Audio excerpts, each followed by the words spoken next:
combinó una situación de superávits gemelos, baja inercia inflacionaria, no había presiones para recomponer los precios prácticamente de ninguno de los sectores.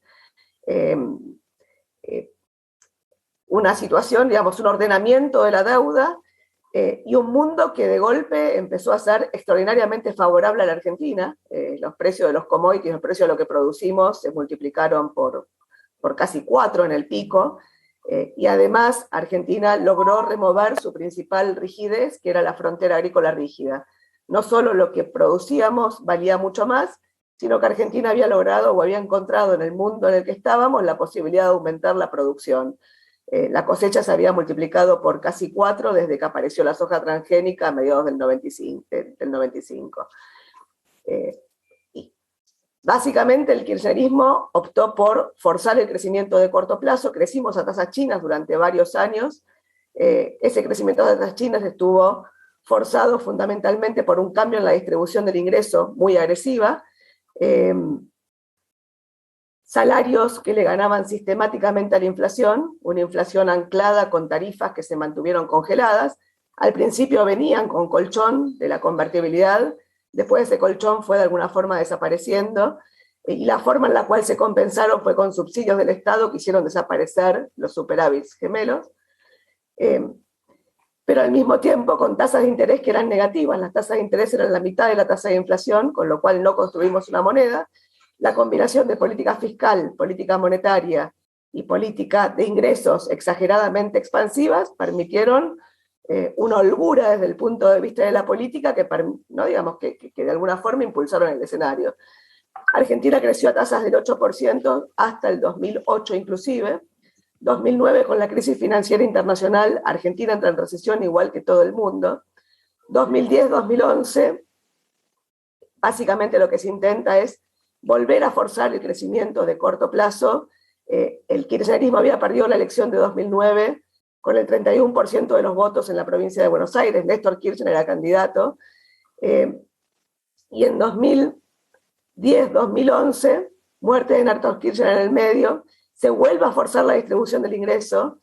Los salarios crecen 30% por año, paritarias del 30%, dólar que se movía 4% un año, 6% el siguiente, tarifas literalmente congeladas, y eso permitió un aumento del salario en dólares del 50%, un aumento en la capacidad de compra de los salarios fenomenal, cerca del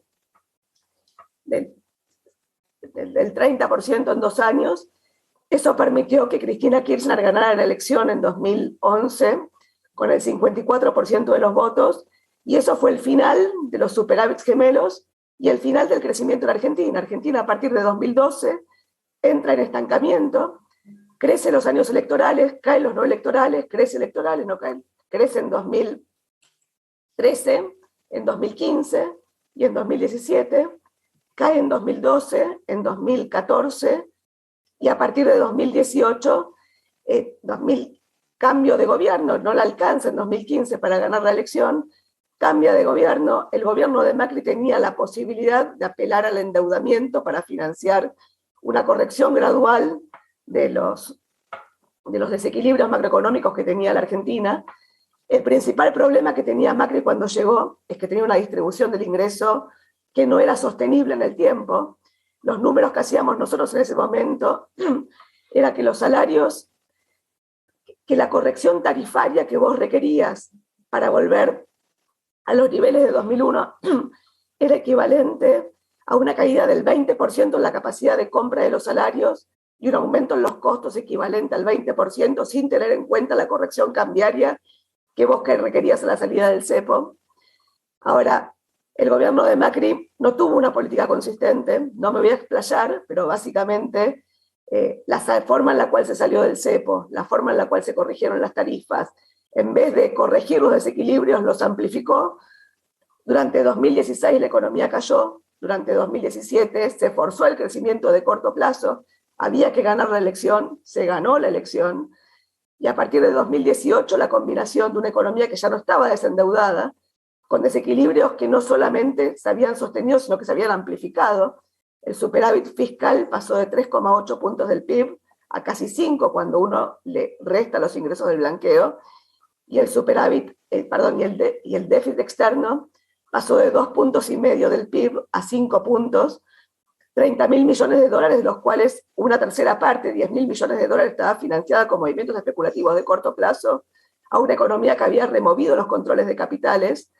Eso de alguna forma terminó generando, cuando se cortó el crédito, con una combinación de eventos, el mundo subió la tasa de interés un poco, no demasiado, y lo combinamos con una sequía a nivel local, combinó una situación de crisis de crédito que seguimos trayendo hasta hoy, en parte porque el primer acuerdo con el fondo no funcionó como era estabilizar.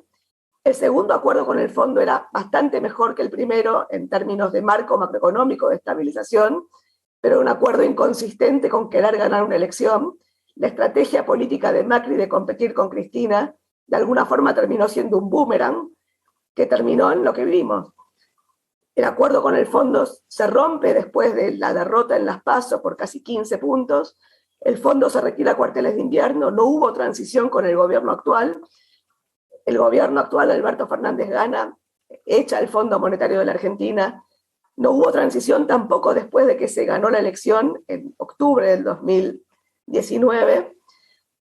El Fondo Monetario funcionó como marco para negociar la deuda con privados.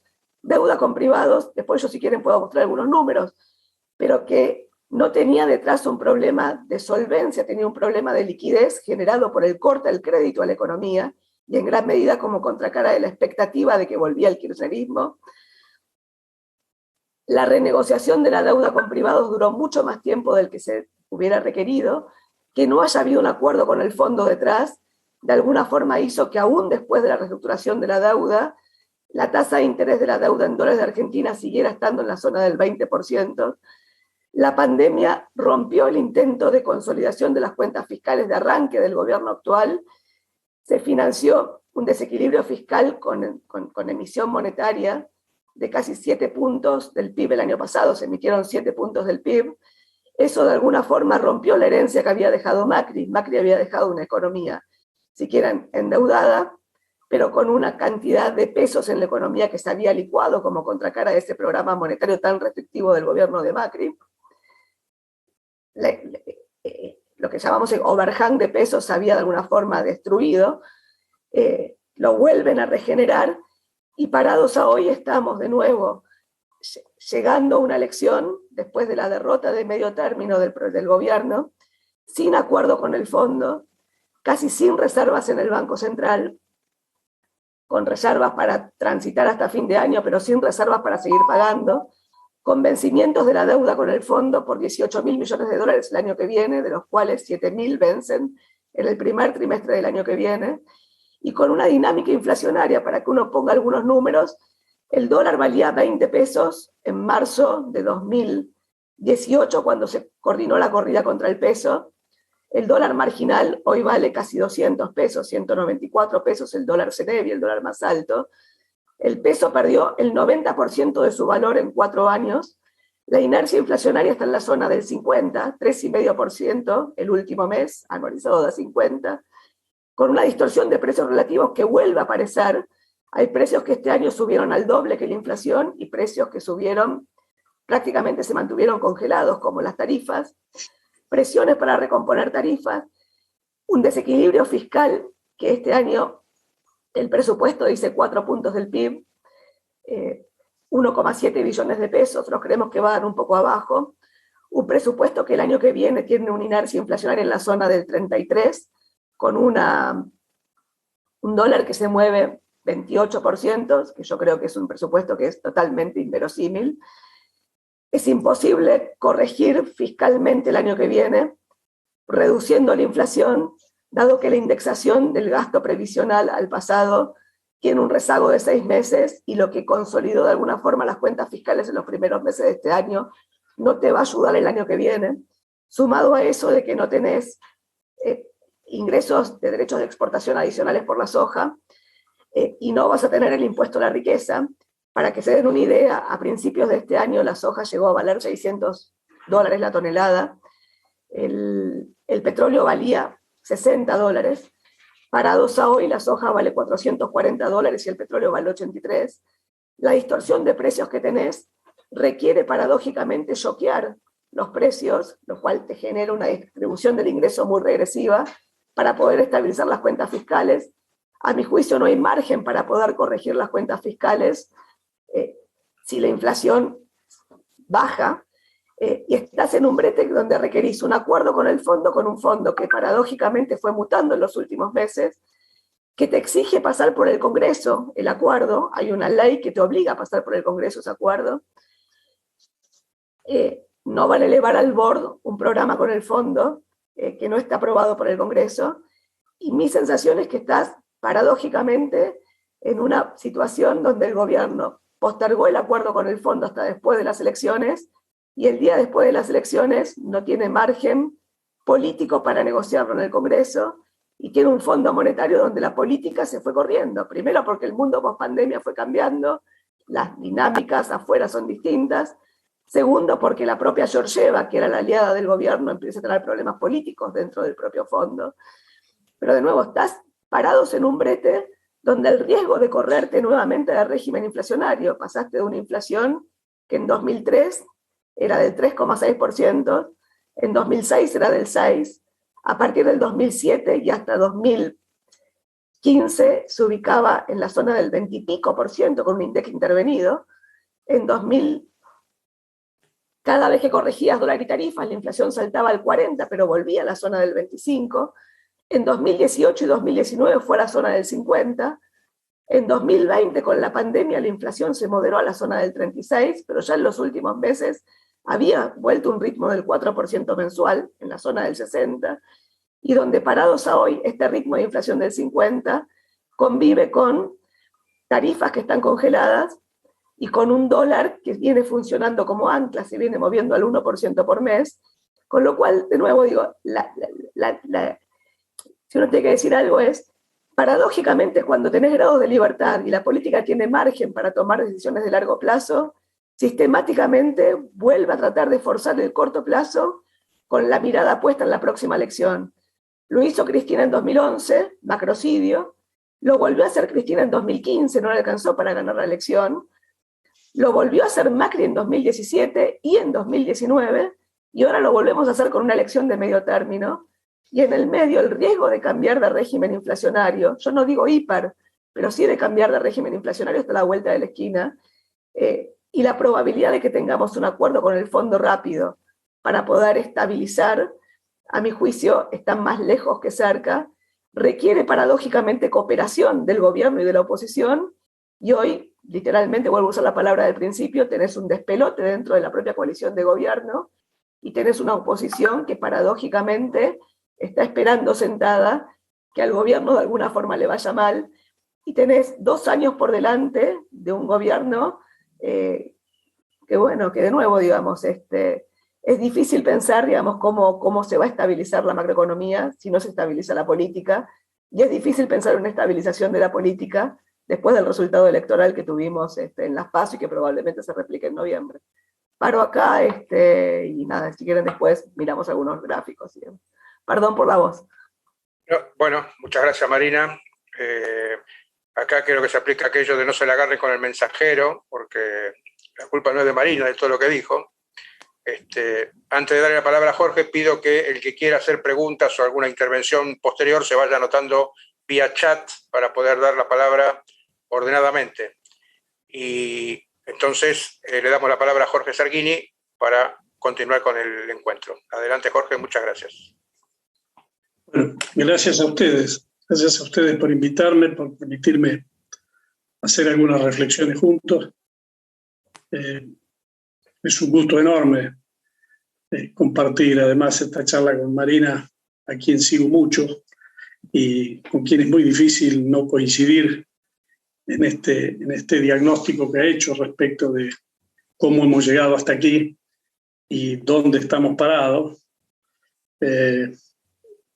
Yo firmo, coincido absolutamente con ese diagnóstico del camino a este presente y de lo duro de este presente y de los desafíos enormes que la Argentina tiene a futuro.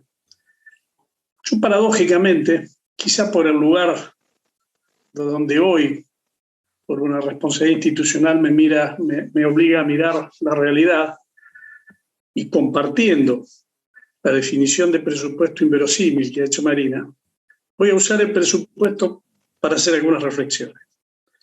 Porque creo que a pesar de eso, de que es un presupuesto inverosímil, nos permite ver ese extraño equilibrio que el Poder Ejecutivo hace dentro de la coalición gobernante. No voy a hablar del ministro de Economía, voy a hablar del Poder Ejecutivo, de las autoridades económicas, que en última forman parte como secretarios de ese poder ejecutivo.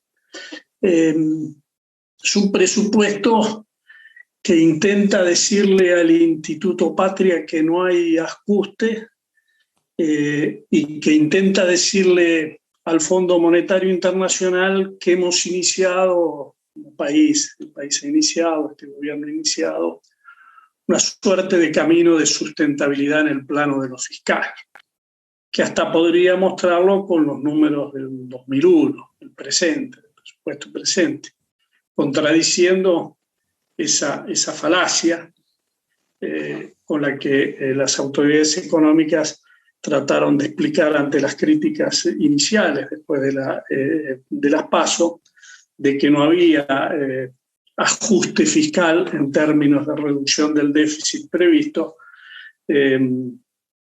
cuando en realidad la inflación ha hecho a lo largo del 2001 lo que yo creo que va a ser, si no hacemos nada, o lo que indicaría este presupuesto que hiciéramos en el 2022. Dije 2001 en vez de 2021. Eso en el 2021 y lo haría en el 2022.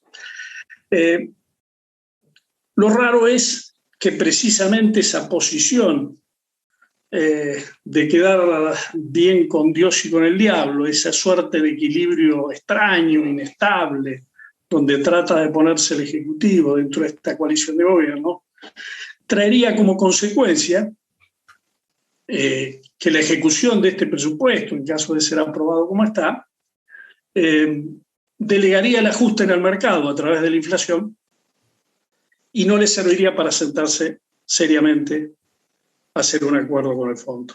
Con lo cual, el presupuesto viene a sintetizar la complejidad en la que nos encontramos, desde lo político, precisamente, insisto, por ese posicionamiento extraño que busca el Ejecutivo de equilibrio en la coalición de gobierno, y desde las medidas que inexorablemente habría que tomar de estabilización de ciertas variables macroeconómicas, por lo menos iniciar ese camino para hacer una negociación relativamente rápida, como lo exige citado María, básicamente en el primer trimestre, o sea que es inexorable que el acuerdo se cierre en casos de hacerlo. Siempre hay atajos, el fondo también encuentra atajos para estirar la cosa, pero bueno, sabemos que estirar los problemas es solo patearlos para adelante y no resolverlos. Veamos un poquito algunas cosas de por qué digo que el presupuesto de última, si se aprobara así, inexorablemente le va a delegar al mercado el ajuste de inflación y no va a servir para sentarse, para hacer una negociación seria con el Fondo Monetario. No se puede hacer un presupuesto consistente apoyado sobre tanta inconsistencia macro, tan claras estas inconsistencias macro, y si el presupuesto se apoya en ellos, naturalmente se vuelve también inconsistente, a pesar de que puede tener las propias. El presupuesto prevé un nivel de crecimiento del 4% para el año que viene, un nivel de inflación medido según el IPC del 33%, y un tipo de cambio dólar a diciembre de 131, y creo que se animan a ponerle algún decimal, porque siempre pareciera ser que los estudios son mucho más están mejor hechos y si van con decimales, digamos, ¿no? Hay que tener coraje para poner 131,1, pero bueno, eso es lo que dice.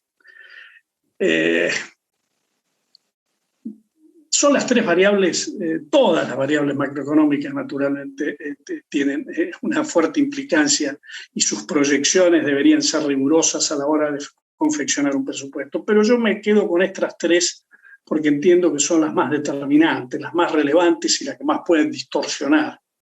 De estas tres, si ustedes quieren, con muy buena voluntad, a riesgo de que Marina me rete, pero yo sería benévolo con la del crecimiento, porque si bien ya es difícil creer que cierren el 8, cerca del 8 tendrá un arrastre estadístico por encima del 2 y pico, entonces decir 4,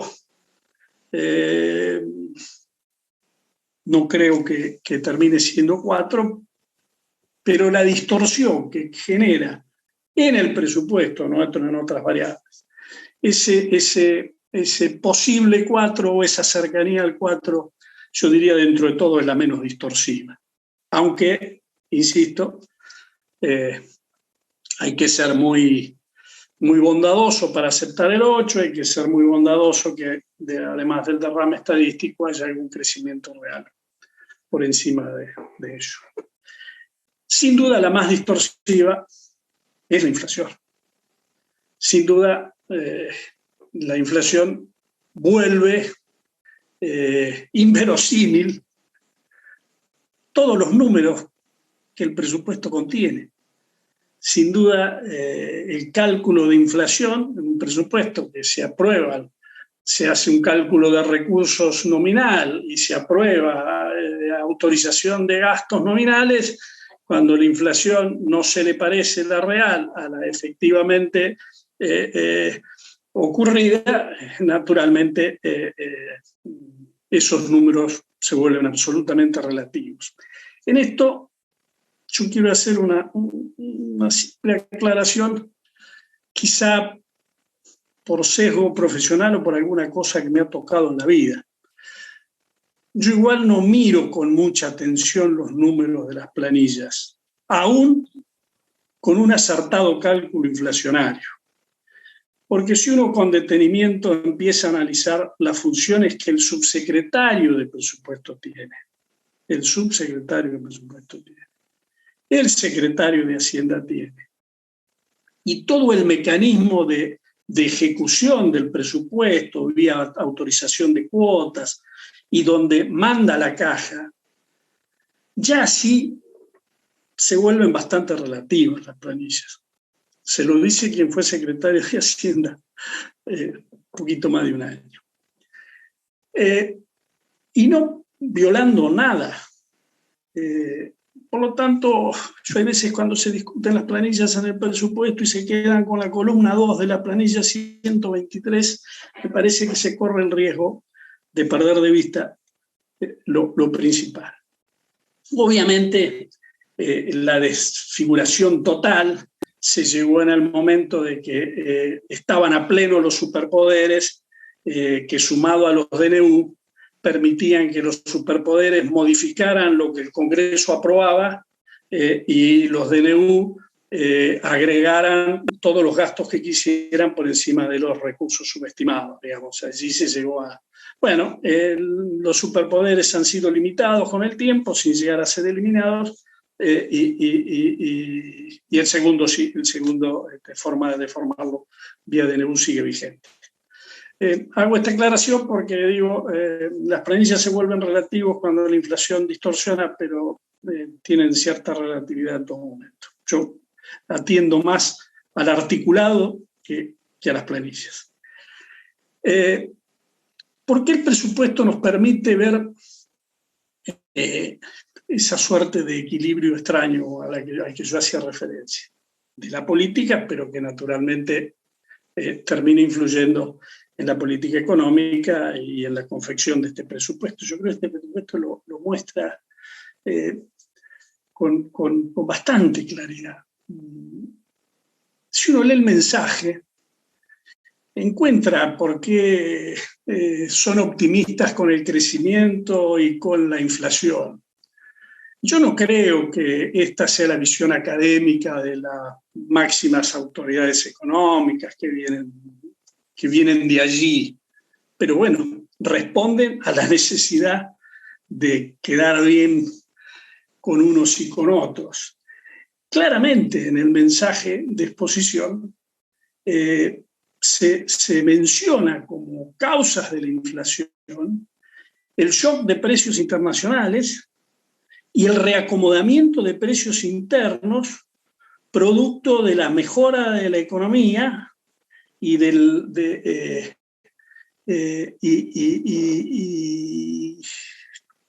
hasta ahí llega. Reacomodamiento de precios relativos, y esto, por supuesto, es muy discutible, cada maestrito con su librito, pero yo soy de los que creen que es tan limitada, tan erróneo el diagnóstico de quienes creen y ven en la inflación como un fenómeno estrictamente monetario, como los que creen que no tiene nada que ver una cosa con la otra, digamos. Y no hay un solo párrafo en el presupuesto que uno pueda percibir que, está presente también el problema fiscal y la dominancia fiscal respecto a la política monetaria, o su relación, para no usar un término que puede sonar, que puede tener un componente con algún sesgo. Y esto no está. Bueno, entonces, si esas son las causas de la inflación, con este presupuesto y con estas políticas podemos voluntariamente creer que bajamos del 50 a 47, 48, Marina sabrá mejor que yo cuánto termina este año, al 33. Y lo mismo respecto al crecimiento. Como este gobierno, las cosas empiezan cuando llegan, terminan cuando se van, es una característica primero del kirchnerismo, luego del cristinismo, y lo digo despojado de cualquier posicionamiento de grieta. Yo el 10 de diciembre termino mi función en el Congreso y me voy a mi casa, digamos, no tengo especulaciones de ningún tipo en este sentido. Pero la recuperación económica y la salida del infierno empezó el 25 de mayo de 2003, y no es así, empezó antes. Y bueno, y para el gobierno la crisis de estancamiento de la Argentina empezó con la crisis 2018-2019 y más lo que trajo la pandemia. Ese es todo el diagnóstico. Entonces la recuperación pareciera más sencilla y también eso está escrito en el mensaje del presupuesto. Hay una subestimación terrible respecto de los dos grandes problemas de la macroeconomía o de las dos grandes soluciones que la macroeconomía tendría que poner para a partir de allí resolver las cuestiones de orden social, que son estabilidad y crecimiento.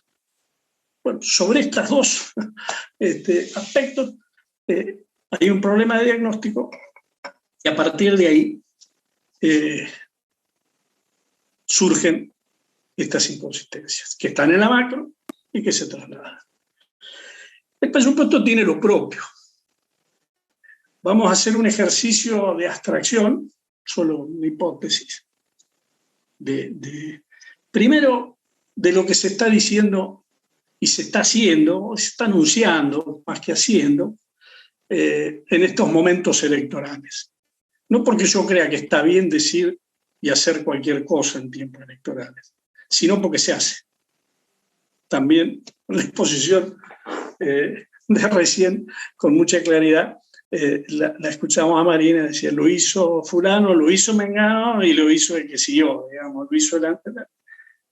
¿Está bien? No. ¿Se hace? Sí. Por lo tanto, voy a dejar de lado algunos anuncios del momento electoral, de un lado y del otro. Voy a dejar de lado, a mí me duele hasta decirlo, y me duele desde el lugar donde provengo de la política, y creo que a todo el que tiene sensibilidad le duele hablar del plan Platita. Es terrible, pero bueno, voy a hacer abstracción del plan Platita, voy a hacer abstracción del gran llamado al acuerdo que otros miembros a postelectoral, que otros miembros de la coalición de gobierno hacen, como también voy a hacer abstracción de la negativa de algunos sectores de la oposición a decir, acá no hay nada que acordar.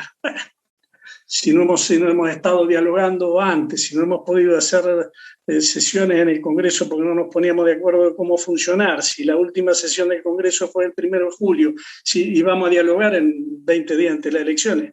La verdad, sería muy bueno que lo hiciéramos, pero sería demasiado utópico imaginar. En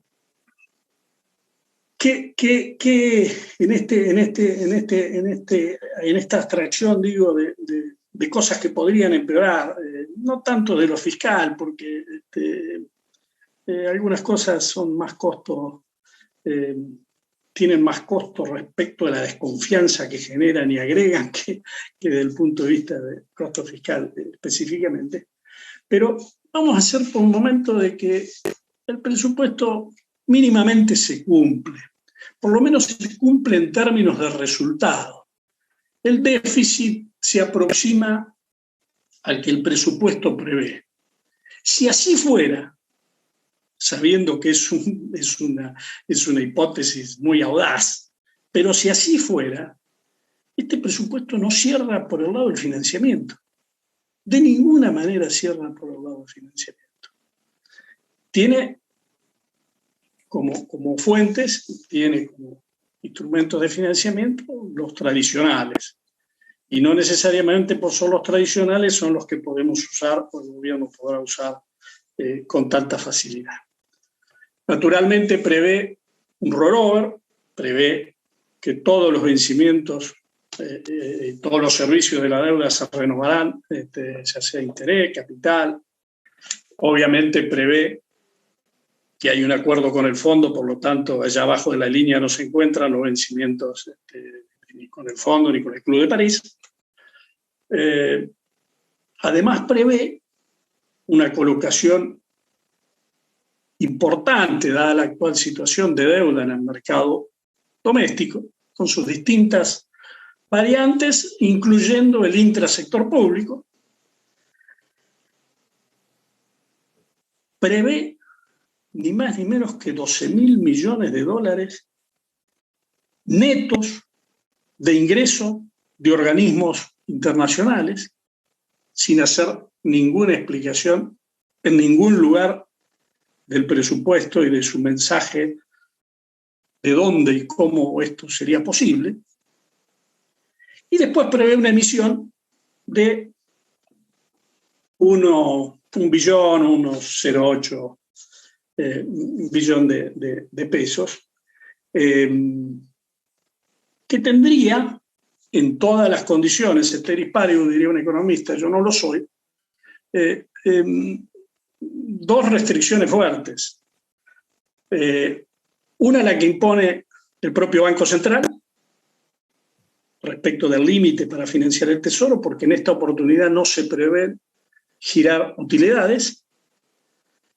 Y la otra, la que impone el propio mercado y el pasivo del Banco Central, que es terrible costo de la esterilización que implicaría esa emisión y que no empieza el día que se empieza a ejecutar el presupuesto, sino que tenemos que estar viendo de dónde venimos, digamos, y ya estar viendo esta suerte de bomba que se va generando entre las LELIQ y todos los mecanismos remunerados que sirven para la esterilización. Por lo tanto, además de estas restricciones de orden formal, obviamente el conjunto de lo que este presupuesto expresa no solo hace absolutamente impensada una inflación del 33 con un ajuste de tarifas que sí prevé, porque prevé que se pase a pagar el 43 y no el 32 del costo, del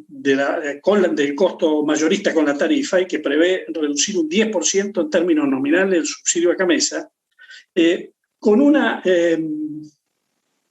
emisión que tiene estos niveles y estas restricciones a las que yo me refiero, y bueno, y con un ajuste de tipo de cambio que el presupuesto no lo prevé, pero que naturalmente se vuelve inexorable. Entonces, todas estas contradicciones están. Ahora, si esto es así, ¿cómo se financia el presupuesto? Bueno, con inflación. El trabajo lo va a hacer la inflación. Lamentablemente, no es que va a haber más inflación por estas cuestiones que nos pueden llevar a diagnosticarla desde la teoría económica.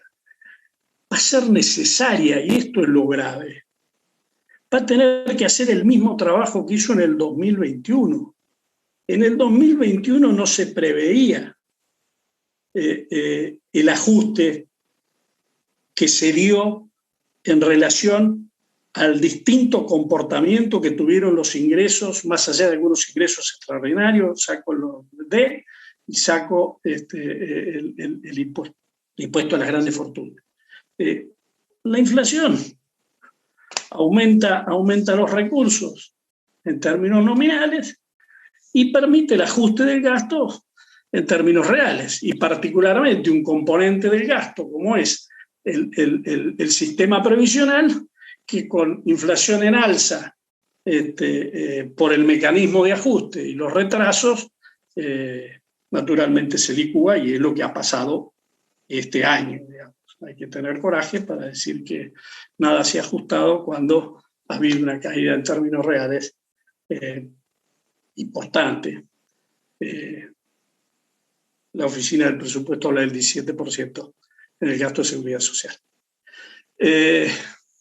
Bueno, esto es lo que permite a mi criterio ver el presupuesto. Pone con claridad manifiesta las inconsistencias de la macroeconomía, trata de ir por el medio, por este lugar político que ocupa el Ejecutivo, lo cual es terrible, porque ¿qué otro lugar político que no sea la centralidad puede ocupar el Ejecutivo? Pero claramente no lo ocupa.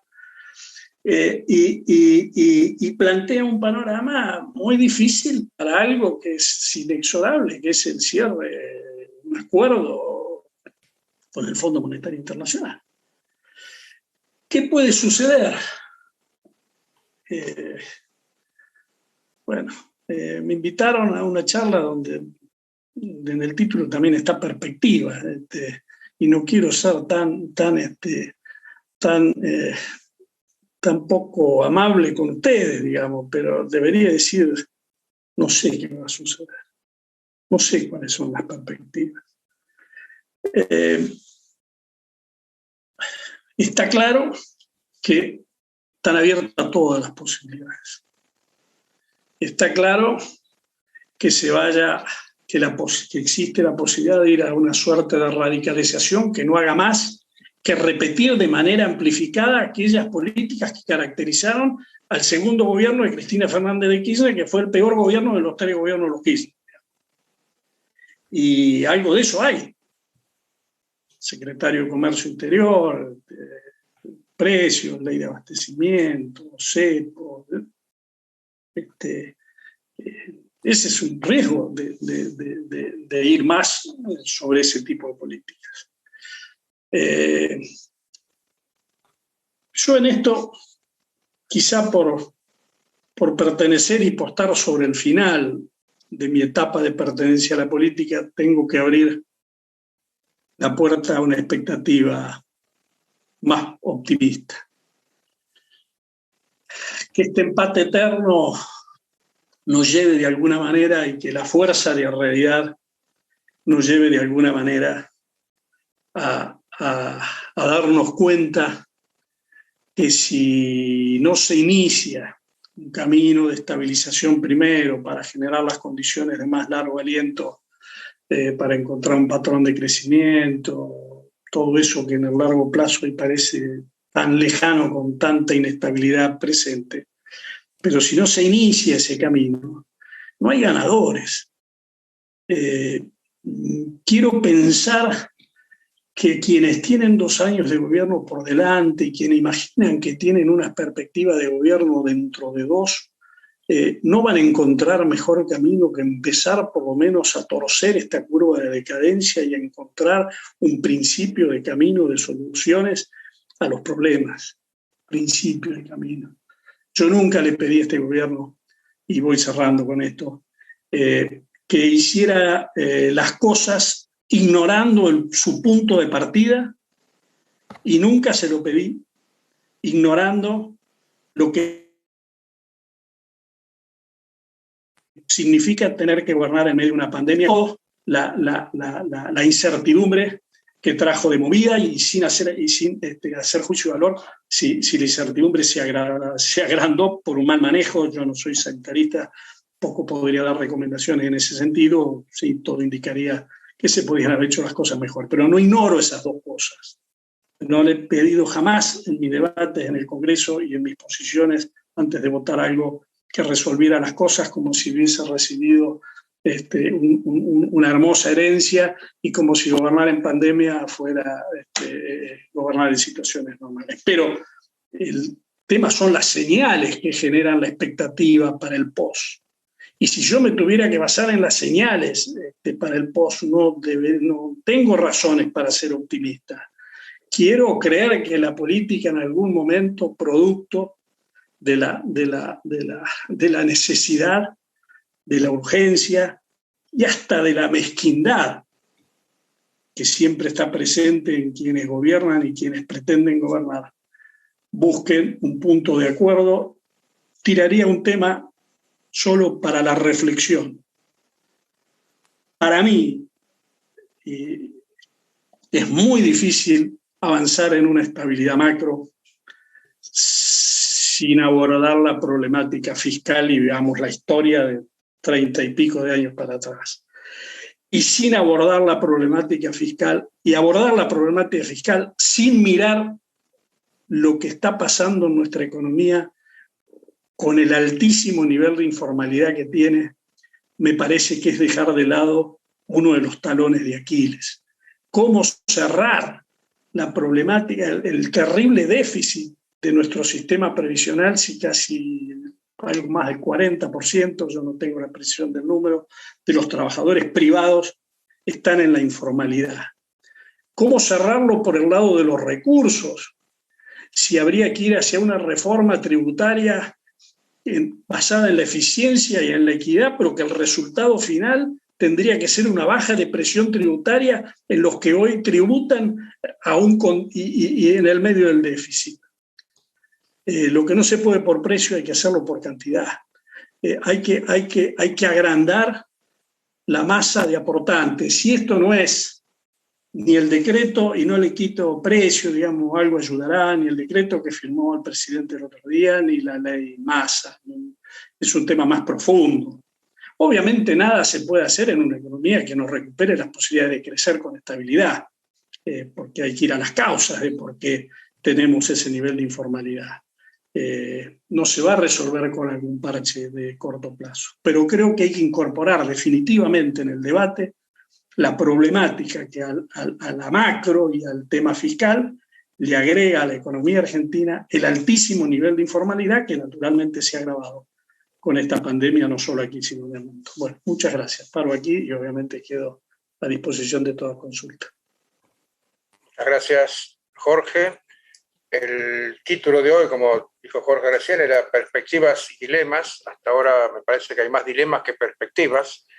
Y tan así parece que hay solamente 2 personas anotadas para preguntar. Esperemos que se vayan cosas raras en el club, pero bueno, se van a ir animando paso a paso. En primer lugar tenemos a Ricardo Gerardi, así que adelante, Ricardo. Hola, buenas noches. Bueno, muy buenas las presentaciones de Marina y de Jorge, felicitaciones. Yo quisiera partir de la última parte de las afirmaciones de Jorge respecto de que evidentemente no sabemos cuál es el escenario posteleccionario, partiendo del supuesto de que en principio el Frente de Todos no va a poder revertir significativamente el resultado de las PASO. Entonces ahí se abre un abanico grande de posibilidades, desde que explote la coalición de gobierno hasta que Cristina se radicalice, que era un poco también lo que planteaba Jorge. Yo de esa gran variedad de escenarios que pueden ocurrir y con una gran incertidumbre, quisiera preguntarles a ambos el siguiente escenario, vinculado con un ordenamiento macroeconómico y la posibilidad de crecer. Me parece que ahí hay 2 subvariantes. Una, que lo dejen a Guzmán terminar de cerrar el acuerdo con el fondo, que lo dejen aumentar las tarifas, que lo dejen, en fin, hacer algo en esa dirección. Y la otra, y eso implicaría que Cristina se llamaría silencio y dejaría que el ajuste lo haga Alberto. Y la otra variante es la dupla Massa-Redrado, que ya sería, me imagino yo, un ajuste mucho más de shock, mucho más impactante, mucho más integral. Entonces, en esos dos escenarios, en ese escenario de ordenamiento macroeconómico a la Guzmán o a la Massa-Redrado, ¿cómo lo ven ustedes? ¿Cómo ven también el desafío que eso implica para la oposición? Porque evidentemente la oposición estaría en un brete, en el sentido de que, por un lado, si no acuerda nada en el Parlamento, en el Congreso, no va a haber acuerdo con el fondo y entonces la van a responsabilizar por el cataclismo que se va a generar. Y por otro lado, le puede venir bien, si en el 2023 gana, tener el panorama más ordenado. Pero a la vez, si acuerda, digamos, entra como una difícil situación de compromiso, ¿no es cierto? Entonces, bueno, yo quería preguntarles a ambos cómo ven ese escenario a Guzmán o ese escenario más Redrado, qué posibilidades le dan y cómo ven a la oposición. Gracias. No, Marina. Vamos en el orden. Marina, a ver, abrí el micrófono, Marina. A ver, yo lo que creo es que es bastante más compleja la dinámica. O sea, Jorge explicó muy bien los números del presupuesto, explicó muy bien que la inflación en alguna forma hace el ajuste. Lo que pasa es que la inflación hace el ajuste de una vez, no estabiliza.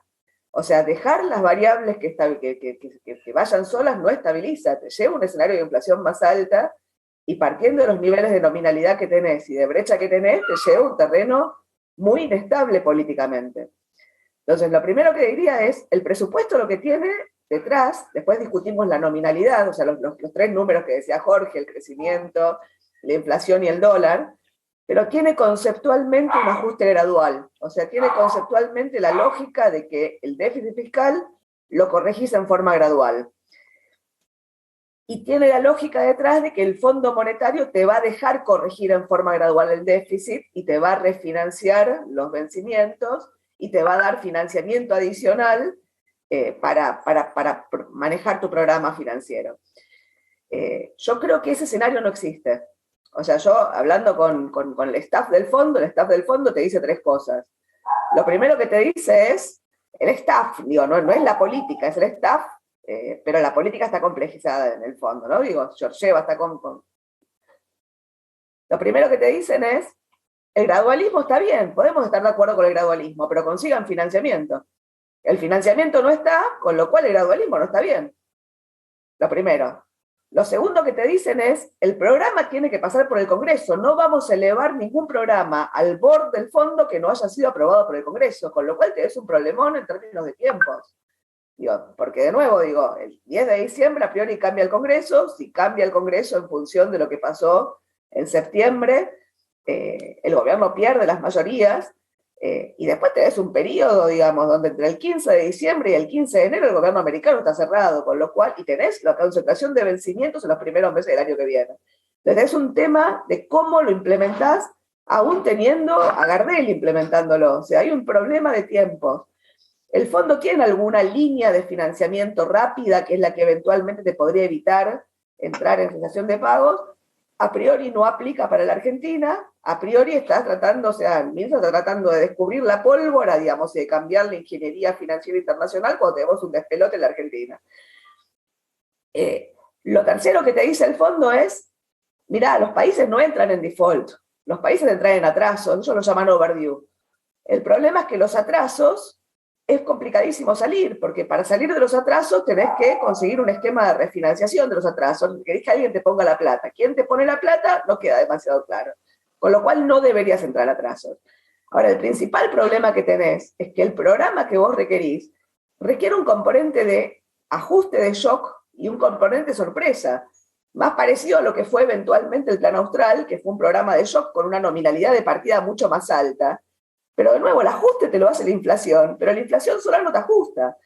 Entonces, de nuevo, una de las cosas que Jorge no mencionó es el tema, la mencionó el tema previsional, pero de hecho el presupuesto, cuando mira el tema previsional, mantiene el gasto previsional estable, lo cual es inviable si la inflación baja. O sea, vos requerís, manteniendo la inflación igual, el gasto previsional se podría sostener igual. Si vos bajás la inflación, el gasto previsional sube, básicamente porque estás ajustando al pasado. O sea, requerís, de alguna forma, choquear los precios relativos para poder estabilizar fiscalmente. Ahora, choquear los precios relativos implica una combinación de dólar y tarifas que te asegure el cierre fiscal, que te asegure el corte del financiamiento monetario en un contexto donde el Fondo Monetario te podría eventualmente recapitalizar el Banco Central, devolverte lo que le pagaste, y eso podría ser un programa. Ahora, la verdad es que ese programa es imposible de discutir en el Congreso. O sea, ¿cómo discutís en el Congreso un programa de este tipo? Es inviable. O sea, te metiste en un brete al haber mandado una ley al Congreso para discutir el programa con el fondo, parados en una nominalidad del 50%, con ancla cambiaria y tarifaria, te metiste en un brete. Yo no sé si eso lo exigió el fondo porque dijo, ya me quemé con fuego con Macri, o lo quiso poner Cristina para que la oposición pague el ajuste. Pero digo, hoy es un problema, o sea, no hay forma de hacerlo. No lo puede hacer ni Massa con Redrado, ni lo puede hacer Martín Guzmán con... Amén de que hoy todavía estás discutiendo si ajustaste o no ajustaste. O sea, es esquizofrénico. Digo, el ajuste fiscal este año te lo hizo 0,7 puntos adicionales de derechos de exportación, medio punto del impuesto a la riqueza, la licuación del gasto previsional y 20 puntos más de inflación.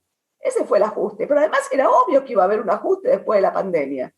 O sea, la pandemia te llevó, el IFE, la ATP te disparó el gasto. En mayo del año pasado el gasto subía a 100 y la recaudación subía a 0. Con lo cual en mayo de este año el gasto sube casi nada y la recaudación sube 100. Eso no se sostiene. Ajustar de 2020 a 2021 era fácil. Ajustar de 2020 a 2022 es complicadísimo. Es complicadísimo sin choquear. Si vos no vas a un ajuste de verdad fiscal y no cortás de alguna forma el financiamiento monetario en un contexto de refinanciación de los vencimientos, la tasa de dólares no va a bajar. Si la tasa de dólares, de la deuda en dólares no baja, la brecha cambiaria va a seguir siendo muy alta. Y si la brecha sigue siendo muy alta, no hay forma de que acumules reservas. Entonces, la verdad es que te metiste en un brete. Entonces, ¿cuál es la ventaja de un Massa con un Redrado o con Dios, digamos? Eventualmente la ventaja que tenés es que podrías tener cierta credibilidad del mercado y alejarte de un escenario más disruptivo. Pero de nuevo digo, la combinación de tarifas con dólar la vas a requerir. Eso tiene detrás un aspecto muy recesivo, muy inequitativo en términos de distributivos, porque finalmente lo que vas a hacer es bajar el salario más de lo que ya lo bajaste. O sea, 2018-2019 el salario bajó 23%. Con el gobierno de Alberto Fernández el salario más o menos se mantuvo en los mismos niveles, cayó en plena pandemia y vuelve a los niveles. Bueno, de nuevo, si vos tenés que choquear dólar y tarifas, la verdad es que el salario va a caer más. ¿Manejás la puja distributiva? Tenés que volver a cambiar la movilidad previsional que la puso este gobierno. O sea, la verdad es que no dejaron macana por hacer, digo, en la forma de...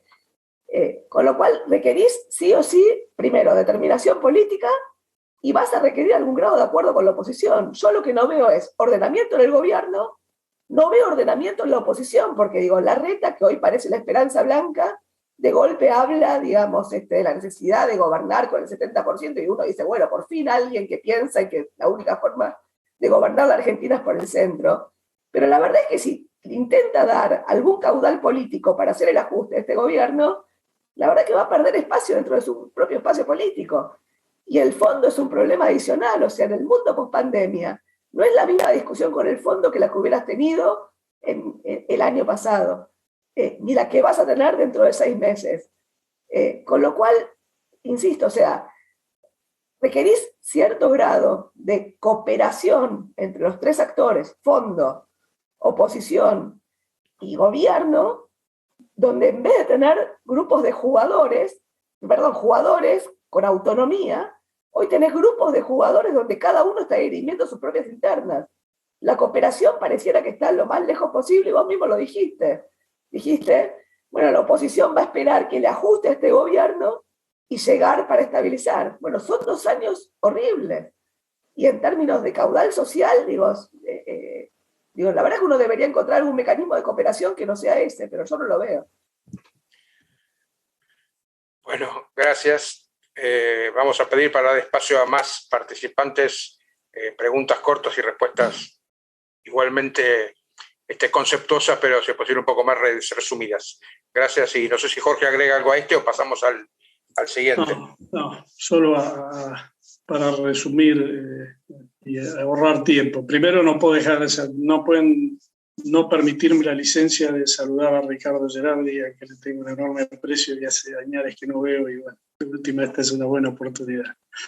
En segundo lugar, coincido con lo que dice Marina. Yo no tengo información, siempre imaginé que no era una actitud republicana la de llevar el acuerdo al Congreso, sino que era una exigencia del fondo, y más que para lograr el acuerdo con la oposición, para lograr el acuerdo con el Senado, para ver si el programa era sostenido primero por el gobierno.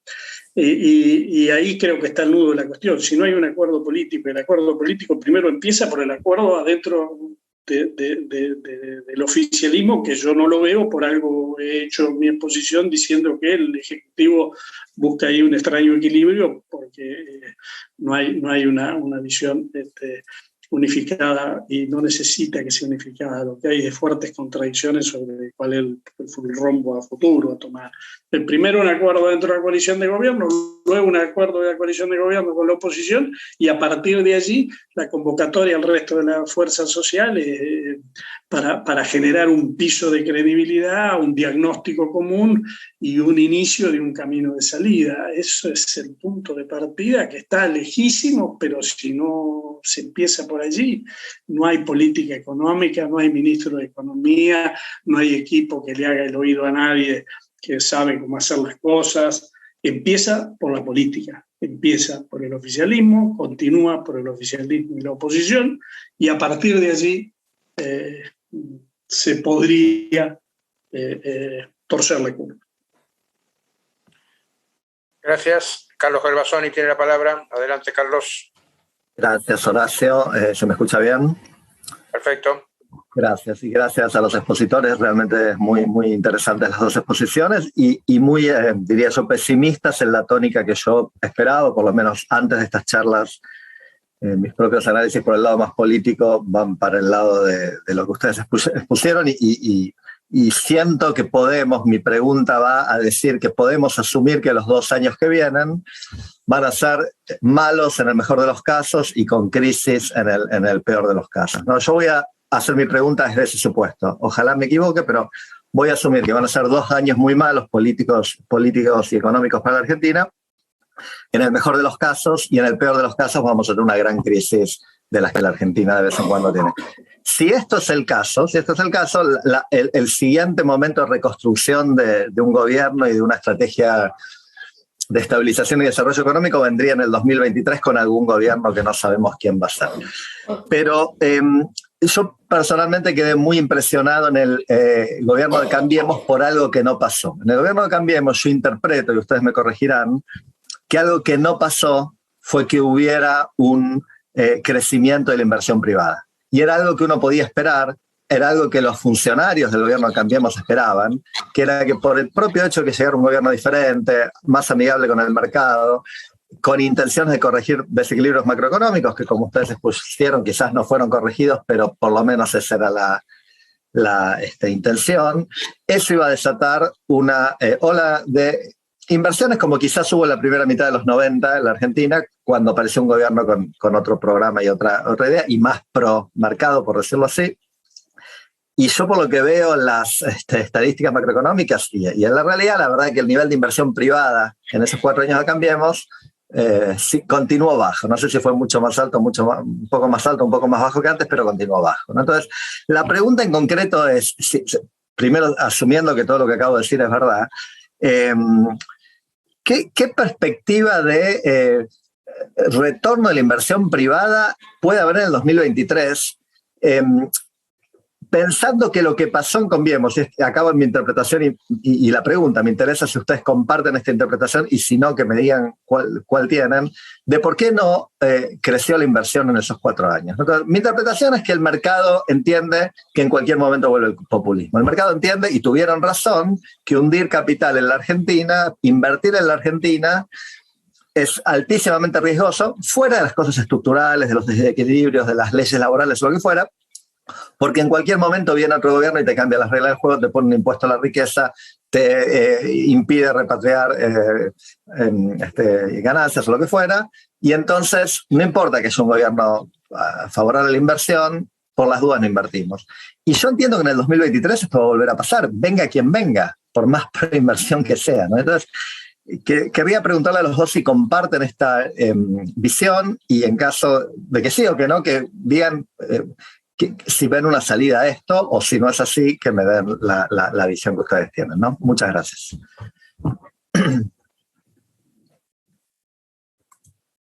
¿Yo? Voy a tratar de ser más corta, si no me retan. Lo primero que diría es, claramente hay un tema de péndulo. Hay un tema de péndulo, pero no es solamente un tema de péndulo. Digo, pensar que la inversión va a estar cuando los precios relativos no están, cuando la macroeconomía no está ordenada, en función de una expectativa de que eso en algún momento va a ocurrir, mientras la política no está yendo en ese camino, la verdad es que digo, pero además digo, el gobierno de Macri es un blanqueo recontra exitoso, fue el primer blanqueo auspiciado por la OCDE, y se hizo especialmente para que los fondos quedaran depositados afuera, para no joder un programa monetario que era inconsistente con el programa fiscal que tenía. O sea, hubo inconsistencias dentro del gobierno de Macri. Digo, no fue solamente la expectativa, digamos, de que era un gobierno de transición entre dos populismos. Y yo creo que el principal error del gobierno de Macri era que su estrategia para poder mantenerse en el gobierno era polarizar contra lo peor que había. Entonces lo que digo es, en el fondo, digamos, la competencia entre el caos y el abismo, que fue la elección de 2019, terminó, llevándote a donde te llevaron. O sea, en algún punto vas a requerir algún esquema de gobernabilidad de centro. Yo no sé cómo se construye eso, yo no soy política, soy analista, una mera analista económica. Pero lo que digo es, las dos cosas, o sea, sin precios relativos, sin rentabilidad, la inversión no va a estar. Cuando la rentabilidad está asociada a señales de corto plazo que no son sostenidas en el tiempo, Aranguren quería volver a los marcos regulatorios de los 90 y llevó las tarifas a niveles que eran insostenibles. La inversión no apareció, o apareció la inversión que estaba básicamente financiada por el Estado, como fue la resolución 46 para lo que fue, Vaca Muerta. Entonces lo que digo es, mi sensación es que es bastante más complejo, las señales de precios no estaban y las señales de estabilidad tampoco estaban. Yo creo que esa fue la principal razón por la cual no estuvo la inversión. Lo del blanqueo no es menor. O sea, el blanqueo se hizo para que los fondos no entraran.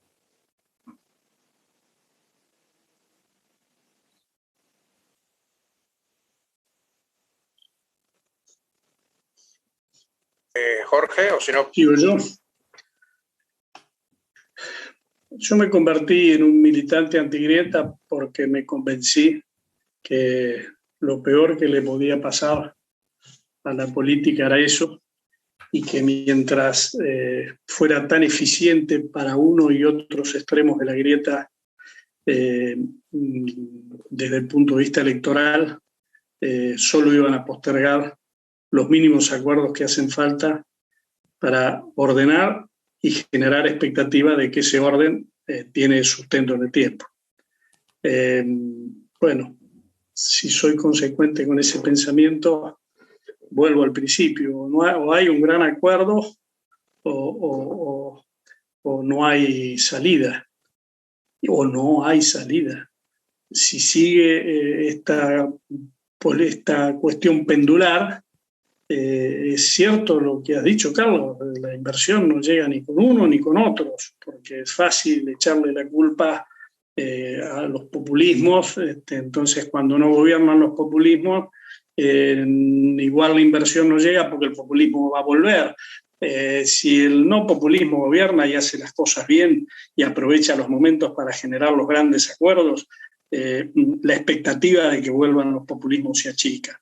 Vuelven por el fracaso de uno trae al fracaso del otro, y así el fracaso de este gobierno puede traer, sin que nadie mire demasiado, si el que puede venir ya fracasó también. Si no salimos de esa lógica, estamos en problemas. Yo no necesariamente creo que esto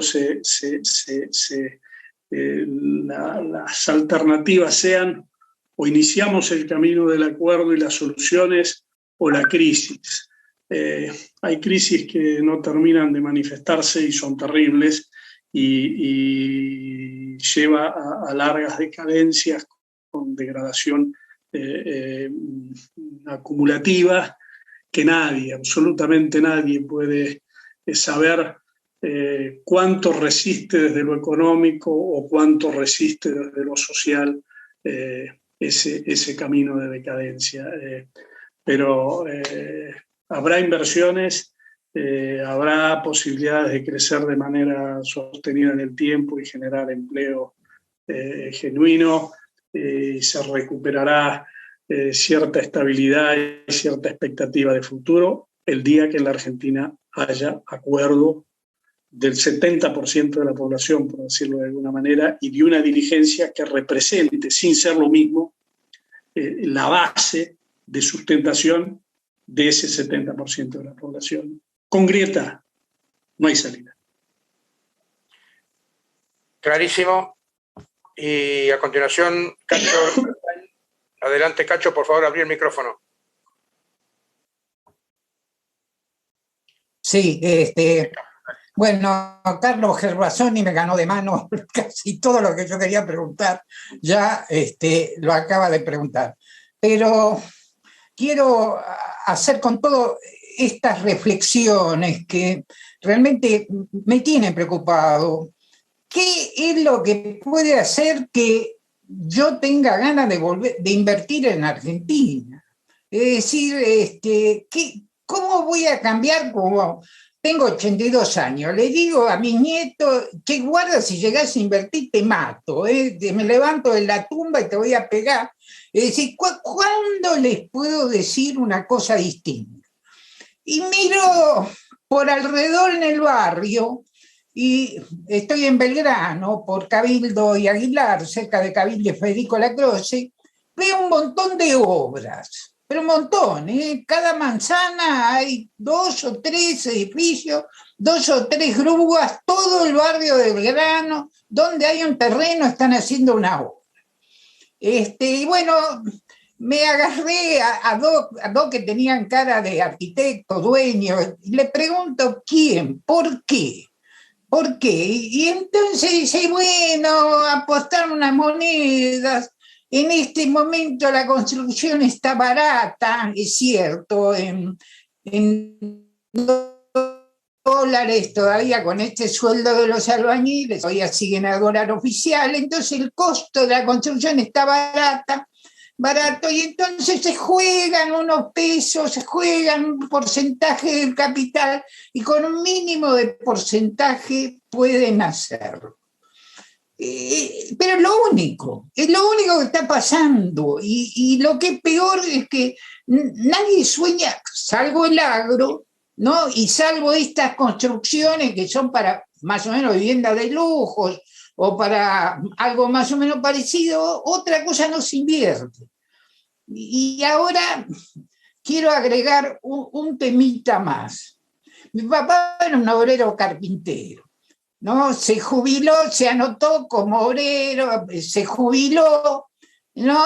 Recibió la jubilación, y cuando Menem vendió YPF, ¿se acuerdan? No sé qué le hicieron firmar, y firmó y cobró $12.000. Creo que uno aceptaba no firmar, no hacerle más juicios, y cobró $12.000. Me acuerdo porque tenía 4 nietos y me pidió que yo reparta equitativamente entre sus 4 nietos. Mi hermano mayor había fallecido, y entonces yo repartí entre los 4 nietos la plata esa. Menem entonces ganó los votos de la reelección, porque mi papá, muy contento, lo votó. Néstor Kirchner dio 3 millones de jubilaciones, también para ganar, también repartió 3 millones de jubilaciones a gente que no aportó nada. Yo he hablado en el club y lo he contado de un millonario que se fue a los 24 años, él y su mujer, y siguen cobrando la jubilación argentina. Jamás volví, y sin embargo siguen cobrando, gracias a esta moratoria. La hicieron desde un país que no lo quiero nombrar, pero ni siquiera tuvieron que volver, se la hicieron desde allá. Y Macri, que ya vino al gobierno de los CEOs, de los inteligentes, trajo la reparación histórica. Y les aseguro que la gente cobró por la reparación histórica a veces un 50% más de lo que reclamaba en los juicios. Decía, ellos estaban haciendo juicio. Y de golpe se veían los abogados, se enojaban con el gobierno y dicen, por favor, le están dando con la reparación histórica el doble de lo que le dijimos, el 50% más de lo que le dijimos al cliente que le íbamos a dar. Entonces, mi pregunta, ya sé que es medio idiota, ¿podremos cambiar este tipo de mentalidad? ¿O será siempre igual? ¿O ya estamos condenados? Y bueno, yo tengo 82 años, me van a decir, ya no lo vas a ver.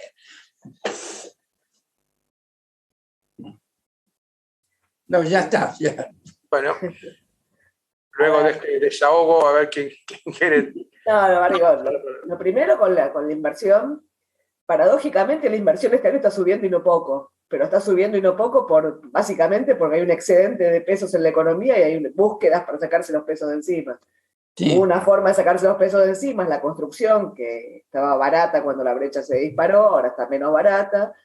Otra forma es afanar los dólares al Banco Central y comprar los stocks de todo lo que pueda vender los próximos 4 años o comprar, no sé, digamos, bienes de capital. O sea, hay un tirón de inversión. El problema es que esa inversión está basada en señales de precios que no son duraderas. Y además el Banco Central no tiene dólares como para seguir traccionando la inversión. Yo insisto que durante el gobierno anterior las señales de precios no eran duraderas y las señales de precios no eran correctas. Argentina hoy está barata, de nuevo, está barata o cara dependiendo hacia dónde vaya. Si la economía sigue cayendo, si vamos a una crisis terminal, la Argentina sigue cara. Lo que pasa es que está mucho más barata que lo que estaba hace 2 años atrás, o en 2017, 2016. Hoy el salario en Argentina se destruyó. Ahora, la contracara de la destrucción del salario no es un aumento agresivo en la creación de empleo, en gran medida por el régimen laboral que estás teniendo, sobre todo por la asociación de los juicios laborales que se generan detrás, y como dijo antes Jorge, no hay forma de manejar no hay forma de pensar en el esquema previsional sustentable sin generar una caída en la informalidad. O sea, hoy la informalidad, no importa por cómo llegamos, pero de alguna forma es parte de todo este ecosistema que estás teniendo, la informalidad, el negro. O sea, Argentina es el país que más dólares afuera tiene, tiene más dólares por habitante que el propio Estados Unidos. Y tiene un 40 y pico % del PIB depositado en el exterior. O sea, no te faltan dólares a los argentinos. El problema es que el ahorro en Argentina se va a financiar al resto del mundo en forma sistemática como contracara de la ausencia de una moneda que nos esmeramos en no crear. O sea, venimos de una hiper, igual que buena parte de los países de la región. Bueno, Argentina está construyendo los cimientos, no sé si para otra hiper, pero para una tasa de inflación que es muy alta en un mundo de inflación baja. Ahora, yendo, digamos, a las decisiones políticas electoralistas, sí, yo qué sé, así arranqué yo la presentación. Claramente, digamos, las decisiones no están mirando un norte o hacia dónde va, sino están mirando, digamos, qué impacto tienen y en la decisión del impacto, digamos, cuál es el costo que va a generar a la política después, no se toma. Ahora, puntualmente con el tema de la moratoria previsional, Es cierto que hubo un montón de inequidades en la asignación, digamos, si hay gente que no vive en el país y que cobra la moratoria, pero también es cierto que hay mucha gente que se jubiló y que tenía años de aporte, pero no les alcanzaban. O sea, vos tenías que encontrar alguna solución a la cantidad de gente que te quedaba fuera del sistema. Ahora, hay dos cosas, digo, primero, la solución esa es inequitativa para con los pibes. O sea, lo que estás gastando, digamos, en los viejos es mucho más que lo que gastas en los pibes, y en alguna medida los pibes son el futuro. Entonces, como sociedad que no quiere recursos ilimitados, es costoso. Lo segundo que diría es, la moratoria previsional es un problema que en 10 años actuarialmente no va a ser el problema fiscal de la Argentina. Pero en 10 años el problema fiscal de la Argentina es el monotributo. Y el monotributo es un régimen, digamos, que tiene 1,6 millones de personas, o sea, la cantidad de, digamos, la Argentina tiene una PEA, una población económicamente activa de 17 millones de personas y tiene solamente 6 millones de trabajadores formales en blanco. Entonces lo que digo es un problemón eso. ¿Cómo se resuelve eso? Y bueno, se resuelve con alguna discusión sobre, bueno, cómo armonizamos, o sea, en el fondo, digamos, las pujas distributivas están sistemáticas, estamos todos de acuerdo con que hay que ajustar, y estamos todos de acuerdo con que el ajuste lo haga el otro. Y de hecho, cuando empiezan a aparecer regímenes o propuestas de regímenes de reforma laboral, yo me agarro la cabeza, porque una de las propuestas que está puesta en marcha por un empresario argentino, al que le interesa el país, es básicamente pasar el pasivo laboral al Estado. Es un escándalo. Y está, digamos, bueno, yo qué sé. Yo lo que digo es, la verdad es que en alguna medida, digo, hay 4 pujas distributivas. Una es capital trabajo, que es la que resolviste porque reventaste el salario. Ahora, aún con este salario tan reventado, no está generando empleo. La segunda es sector público-privado. O sea, con este régimen de presión impositiva, digo, no funciona. Ahora, con este régimen de informalidad requerís una presión impositiva lo suficientemente alta para poder financiar al Estado. La tercera es nación-provincias. Los regímenes provisionales, o sea, la nación paga 6 puntos del PIB de gasto previsional. Las provincias, las cajas provinciales son 2,5 puntos, con la moratoria adentro. O sea, la inequidad de los regímenes especiales es gigantesca, no hay nadie dispuesto a discutir eso. Y la cuarta es entre sectores, son los precios relativos. Entonces lo que digo es, en algún punto tenés que ordenar esto. ¿Cómo se ordena? No lo sé. Digo, dije que iba a ser corta, perdón. No puedo. Gracias. Jorge. Poco para agregar, pero eso no es ni más ni menos que resolver la ecuación Estado, mercado, sociedad, digamos. Y nuevamente, eso lo resuelve la política, lo resuelve el rumbo. Yo creo que en la política argentina existen actores que piensen de esta manera, distribuidos las dos principales fuerzas que hoy se observan, el oficialismo y la principal oposición, pero de ninguna manera en estos años han sido los que han tenido la capacidad de manejar la agenda del debate. La agenda del debate ha sido manejada por los extremos de esas dos fuerzas políticas. Nosotros no nos pudimos poner de acuerdo en el Congreso para determinados parámetros lógicos, racionales, científicos, que le dieran marco al tratamiento de la pandemia. No pudimos eso. No pudimos encontrar un mecanismo para sesionar durante la pandemia de manera permanente sin tener que caer en negociaciones absurdas una vez por mes, en donde cada sesión, las primeras 5 o 6 horas, como no tuviéramos nada para discutir, eran tirándose cuestiones de privilegio de una punta a la otra, que les aseguro que me avergonzaron.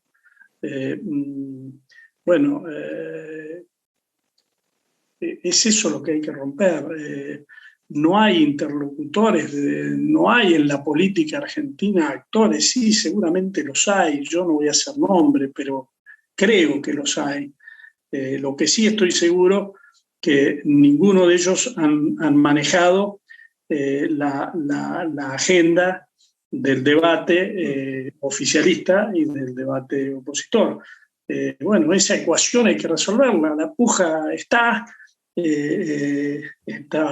inherente al sistema, Ahora, ahí es donde el Estado tiene que encontrar el equilibrio que, bueno, todavía no encuentra.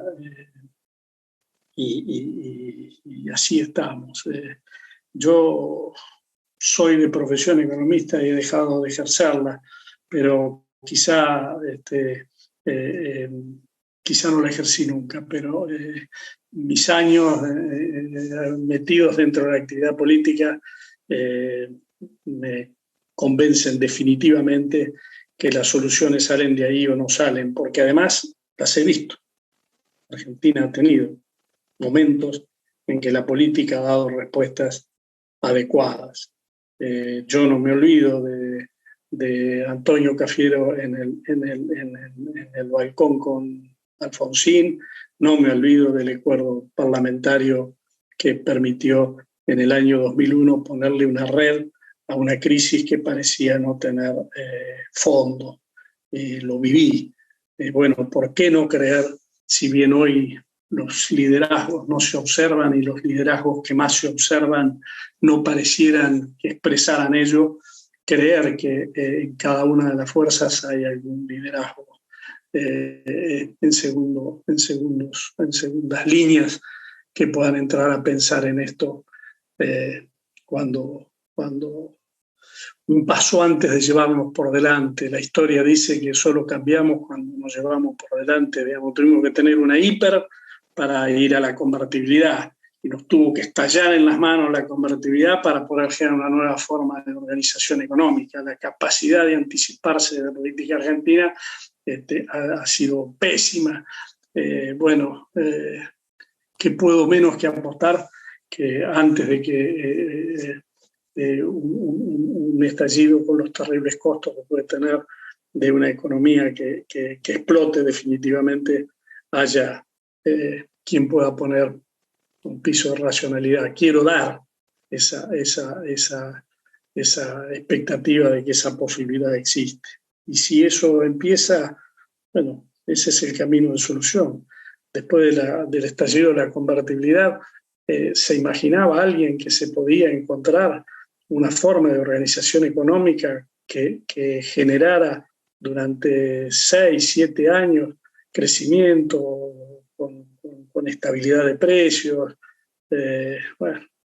Nadie se imaginaba, o sí, algunos lo imaginaban, que quienes después debían de gestionarlo se iban a encargar de dinamitar las bases, pero eso ha sido posible y seguramente, bueno, debemos dejar abierta la expectativa de que lo pueda volver a hacer. Gracias. Alejandro Racé tiene la palabra. Adelante, Alejandro. Y justo en realidad iba a preguntarles sobre esto último que habló Jorge, ¿no? Porque uno piensa en los tres modelos, digamos, la década perdida de Alfonsín con la transición a Menem, la caída de la convertibilidad, y podríamos decir esta nueva crisis que podría ser el final de un tercer ciclo, más allá del gobierno de Macri en el medio. Está claro por lo que uno escucha, digamos, los dos fueron clarísimos, Marina y Jorge, cada cual desde esa perspectiva. Ahora, en más o menos creo que todos esperamos que esto lleva a una nueva catástrofe distributiva.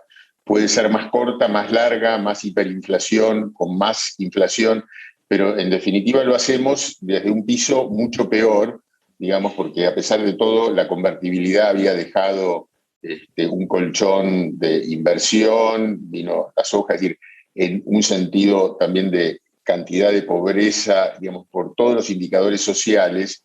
Esta catástrofe distributiva toma el sistema político en una peor manera. Y entonces trataba de pensar, y justo Jorge, vos abordaste este tema, cómo el sistema político puede abordar esta nueva transición, porque alguien va a tener que hacerse cargo de esa catástrofe, generar expectativas, y me parece que lo que vos hablaste de Antonio Cafiero pagó caro, nadie va a querer pagar ese costo de abrazarse a este gobierno. Entonces pensaba, de alguna manera, en la última transición que encaró Duhalde fue un gobierno parlamentario, y se escuchan de alguna manera cuestiones sobre la presidencia de la Cámara de Diputados, sobre si vale la pena que la oposición tome ese lugar, si vale la pena que no lo tome.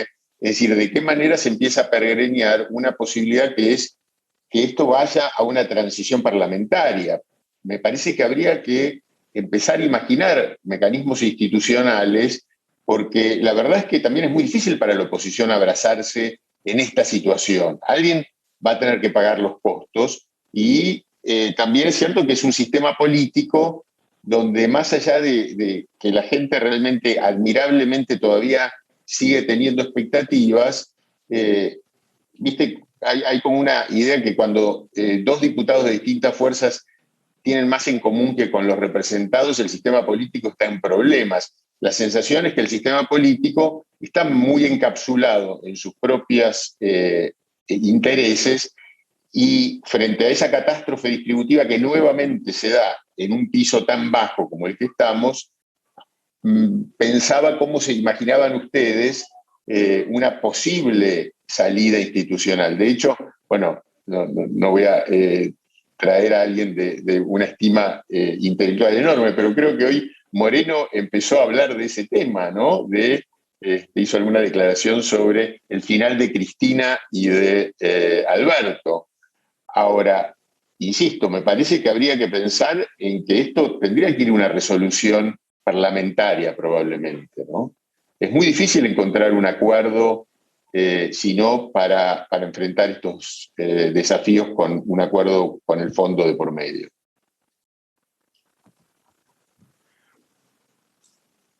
Bueno, sí. La mesa la pone el que gobierna. La mesa la pone el Ejecutivo. Y el ámbito es el ámbito parlamentario, creo yo.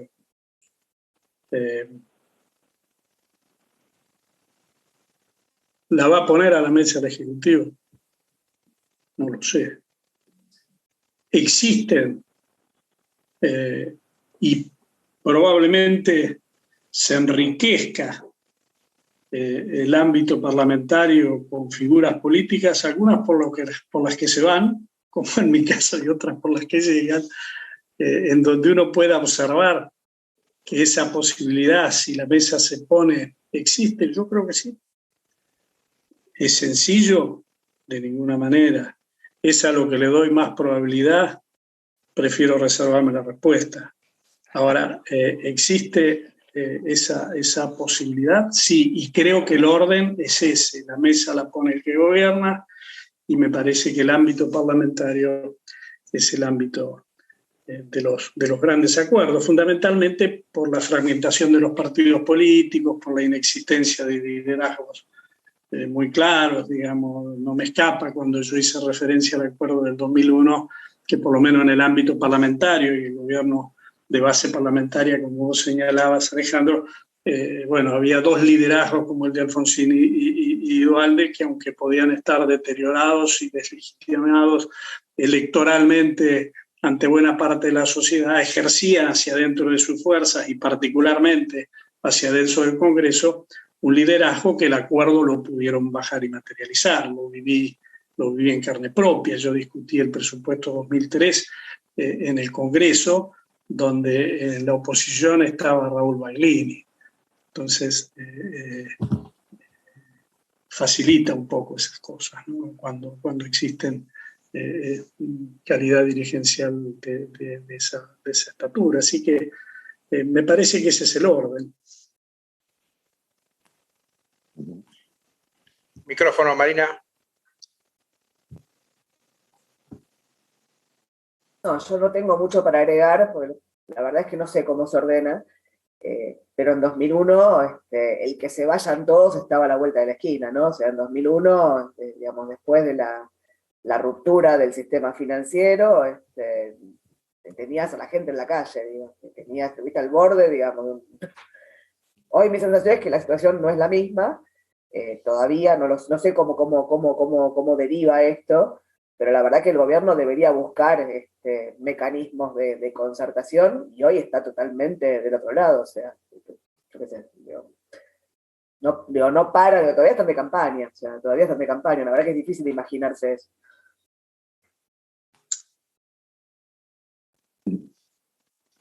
Bien, bueno, gracias. Ricardo Mazzorín, adelante. Y después está Graciela y tal vez algún otro que quiera anotarse. Tenemos unos 20 minutos más para seguir compartiendo. Adelante, Ricardo. Gracias. Gracias, Jorge y Marina. La conversación ha ido derivando, como era lógico que ocurriera, hacia la idea de que hay un empate y que hay que romper este empate, ¿no? Esto está en la base de toda la discusión. Y la ruptura del empate implica la disposición de las fuerzas políticas a cooperar. Esto también se ha dicho repetidamente por varios de los que expusieron en este debate. Hay experiencias internacionales de empates que se lograron romper a través de la cooperación política. En otros sistemas políticos, o presidencialistas como Brasil o parlamentarios como Israel, por ejemplo, ¿no? Donde la situación también era muy delicada, y donde el empate se rompió en un acuerdo muy amplio de las fuerzas políticas que permitieron implementar programas de estabilización de largo plazo y reformas estructurales en la economía, que le permitieron crecer sostenidamente. Y donde había actores que se oponían, obviamente, había resistencias, pero el acuerdo político entre fuerzas políticas, como el caso de Israel, implicó que los actores que se oponían tuvieron que finalmente ceder frente a una mayoría que era muy amplia, el acuerdo de dos grandes partidos. La pregunta es la siguiente. Es probable que el escenario postelectoral nos lleve a una crisis. Si el gobierno no hace nada y las expectativas no cambian, es probable que tengamos un salto en el tipo de cambio. De hecho, las reservas líquidas del Banco Central seguramente hasta fin de año van a ser exiguas, 2.000 millones, 2.200 millones de dólares, imposible sin un salto devaluatorio, excepto que hubiera un acuerdo con el fondo. Pero como bien expresó Marina del Proyecto, acá también hay algunos obstáculos e inconvenientes. El tema está en que pareciera que sin acuerdo no se rompe el empate. Entonces la pregunta es, ¿cómo se logra el acuerdo? Y yo creo que todo acuerdo tiene para los actores costos y beneficios, que necesitamos de incentivos para que los actores entren al acuerdo, y necesitamos saber administrar los costos de cualquier acuerdo, porque cualquier acuerdo que tengamos va a tener costos sociales que va a haber que administrar.